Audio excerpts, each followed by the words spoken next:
কি করব এখন কিছু করার নেই শুনেছি আমরা সেটা তো জানি না আমরা তো সেটা বলতে পারছি না আমি তো ভাবছি আপনাদের জিজ্ঞেস করবো যে কি হয়েছে হঠাৎ ঘরে মৃত অবস্থায় পাওয়া গেছে ও এই ঘটনা তো জানি না তো আমি তো এখন শুনলাম কতবার এসেছিল এই বাড়িতে এই বাড়িতে ও আসতো অনেকবারই আসতো লাস্ট দেখিনি আমি হ্যাঁ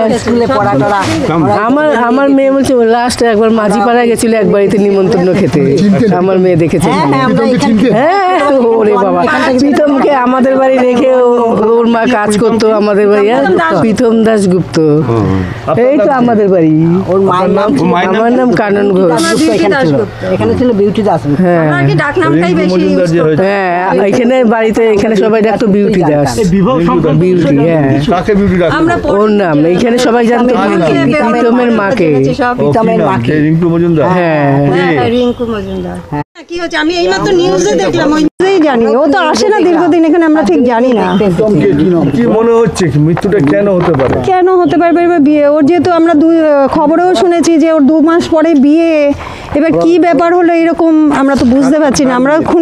ওই প্রীতমের বিয়ে শুনেছি 2 মাস পরে ওর মার যেহেতু বিয়ে করেছে সিলেক্ট হয়েছে এবার ওরও নাকি সিলেক্ট হয়েছে ও নাকি খবর বলেছে যে আমি মাকে মত দিয়েছি এটা সব নিউজে শোনা আমরা কিছু সত্যি ঘটনা জানি না কথা হয়েছিল প্রীতমের সাথে না না না না আমাদের সঙ্গে কোনো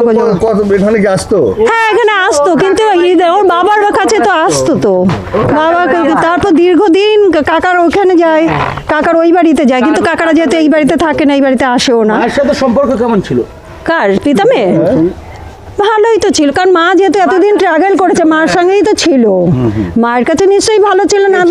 উদ্ভিদন ছিল তো মায়ের সঙ্গে এতদিন হ্যাঁ রিঙ্কু মজুমদারের সাথে মনে হচ্ছে মৃত্যুটা কি আমরা তো বুঝতে পারছি না আমরা তো শুনেই হয়ে গেলাম কেন এইরকম আমরা যেহেতু বিয়ে ঠিক হয়ে গেছে মার মত দিয়েছে বিয়েতে সেই ছেলে হঠাৎ করে এরকম নিয়ে একটা সার্ভিস পর্যন্ত করে শুনেছি মায়ের মৃত্যুর জন্য কি বিয়ের জন্য এখন সেটাও তো বুঝতে পারছি না সেটা তো বুঝতে পারছি না আমরা যদি ওর সাক্ষাৎ পেতাম আমরা কি চাইবো বলুন সত্যিটা সত্যিটা প্রকাশ হোক যে কি ব্যাপার হয়েছে ব্যাপারটা কি এরকম মানে ছেলেটা কেন এরকম একটা পথ বেছে নিল আমরা তো জন্ম থেকে ছোট থেকে দেখছি যে আমার ছেলের থেকে একটু ছোট অন্য কোনো কারণ আছে এখন সেটাও তো বলতে পারবো না দীর্ঘদিন যেহেতু ওইখানে থাকে ও আমরা তো এইখানে আমরা তো বুঝতে পারছি না হ্যাঁ ছোটবেলা এখানেই তো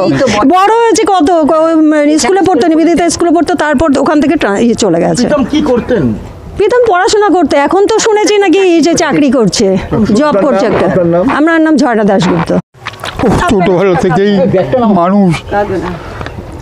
এখানে আসতো এসে জ্যাঠা কেমন আছো জেঠি কেমন আছো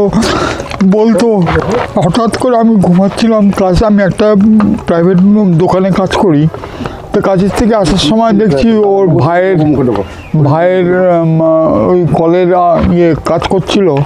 তখন ও বাড়িতে ছিল আমি ঘরে চান টান করে ঘুমিয়েছিলাম হঠাৎ আমার ওয়াইফ আমাকে ডাকে শিগগিরই ওঠো এরকম বাজে একটা ঘটনা আমার ছেলে ফোন করেছে ওর মাকে মা এরকম টিভিতে দেখাচ্ছে এরকম ব্যাপার মারা গেছে হসপিটাল থেকে বলেছে ডিক্লেয়ার করেছে যে মারা গেছে আমার ছেলে মানে আমার ছেলে ফোন করেছে ওর মাকে বলেছে যে মা এরকম বড় কাকার ছেলে এরকম প্রীতম এই ব্যাপার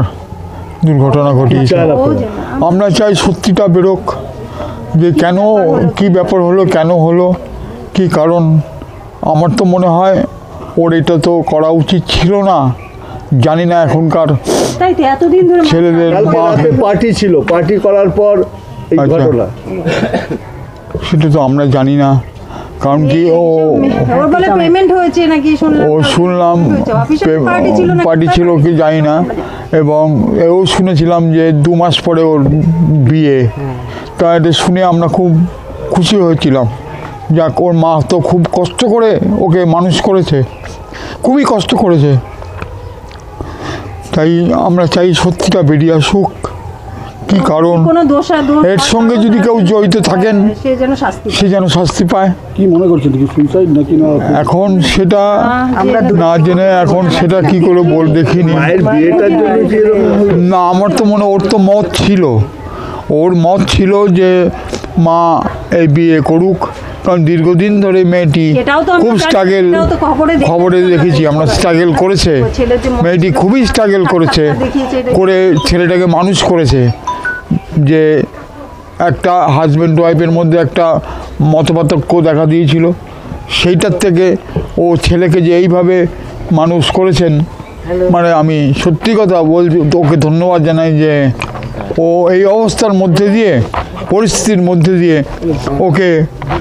একটা মানুষের পর্যায়ে এনেছিল। কিন্তু হঠাৎ করে কি হলো জানি না। আপনার নাম? আমার নাম বিক্রমজি দাশগুপ্ত। কে হন আপনি? আমি জ্যাঠা হই, কার যেটা হয়? পিতামাতা। প্রীতমের জ্যাঠা।